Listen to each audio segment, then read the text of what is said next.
Previously, we covered the core foundations. Now in part 5, we tackle Earth. Earth as a comparative planet. You've spent your entire life on the most scientifically useful object in the solar system. Not because Earth is the biggest or the most dramatic, but because we know it better than anywhere else. And that knowledge is the ruler we use to measure everything else. Last episode, we looked at Earth's internal structure, the layered architecture beneath your feet. This time, we step back from that internal view and ask a different kind of question. What does Earth actually look like when you place it alongside the other planets? And more importantly, why does that comparison matter? Welcome back to Orbital Dispatch. This episode sits at the heart of why we built this solar system reference series in the first place. Every time a mission arrives at Mars, or a probe drops through Venus's atmosphere, scientists are doing something very specific. They're comparing what they find to what they already know about Earth. Earth is the baseline, the 0 point on the ruler. And if you don't understand what makes Earth unusual, or in some cases surprisingly ordinary, you can't properly interpret what you're seeing anywhere else. So here's the core question. Where does Earth actually sit in the solar system when you compare it systematically to everything around it? Size, distance, gravity, atmosphere, temperature, composition. How does Earth rank? And what does that ranking tell us? The answer is genuinely interesting. Earth turns out to be both typical and deeply strange, depending on which measurement you're looking at. Act 1. Setup. The numbers that place Earth. Let's start with the fundamentals, because you need these numbers to do any meaningful comparison. Earth orbits the Sun at an average distance of roughly 149,600,000 kilometers. We call that one astronomical unit, 1 AU, and it's the starting point for measuring distance across the solar system. Mercury sits at about 0.39 AU, Venus at 0.72, Mars at 1.52, Earth at exactly 1. That's not a coincidence. We defined the unit around ourselves. Earth's diameter is roughly 12,756 kilometers at the equator, making it the largest of the 4 rocky inner planets, but only just. Venus is almost a twin in size at about 12,100 kilometers across. Mars is considerably smaller at around 6,779 kilometers. Mercury smaller still, at just under 4,900 kilometers. Here's the first open loop I want you to hold. Earth is the largest rocky planet, but it's dwarfed by the gas giants. Jupiter's diameter is roughly 142,000 kilometers. That's more than 11 Earths lined up side by side. We'll come back to why that size difference isn't just a matter of scale, but tells us something fundamental about how the solar system formed. Earth's surface gravity is 9.8 meters per second squared, the standard we use for comparison. Mars has about 38% of that. Venus, about 90%.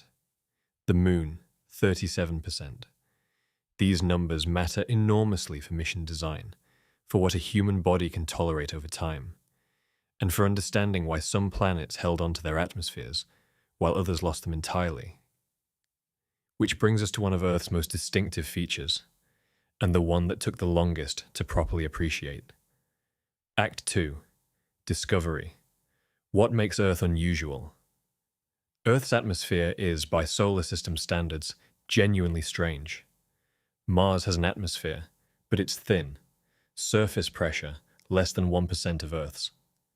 Venus has a thick atmosphere, far thicker than Earth's, with surface pressure about 90 times higher. Mercury has almost nothing worth speaking of. Earth sits in the middle. But the middle isn't really the interesting part here. Composition is. Earth's atmosphere is roughly 78% nitrogen and 21% oxygen. That oxygen fraction isn't some natural equilibrium. It's the direct product of billions of years of biological activity. Photosynthetic life has been pumping oxygen into the atmosphere for well over 2 billion years. Remove the biology and the oxygen would disappear over geological timescales. When we look at exoplanet atmospheres, and scientists get excited about potential oxygen detections, this is exactly why. Oxygen in an atmosphere isn't guaranteed. On Earth, at least, it's a biosignature. Venus's atmosphere, by comparison, is about 96% carbon dioxide.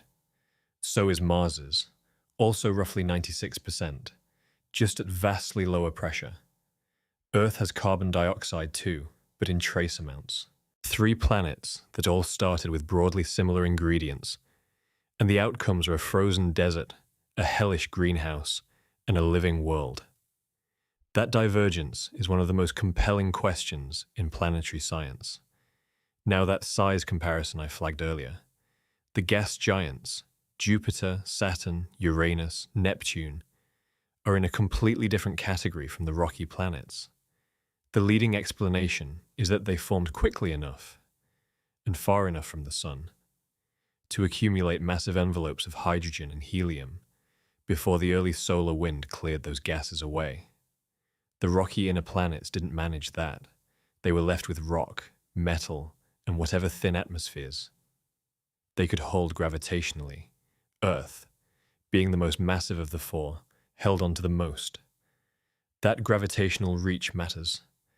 Earth is massive enough to sustain a thick nitrogen-oxygen atmosphere, maintain liquid water at the surface, and drive the plate tectonics that recycle carbon and regulate long-term climate.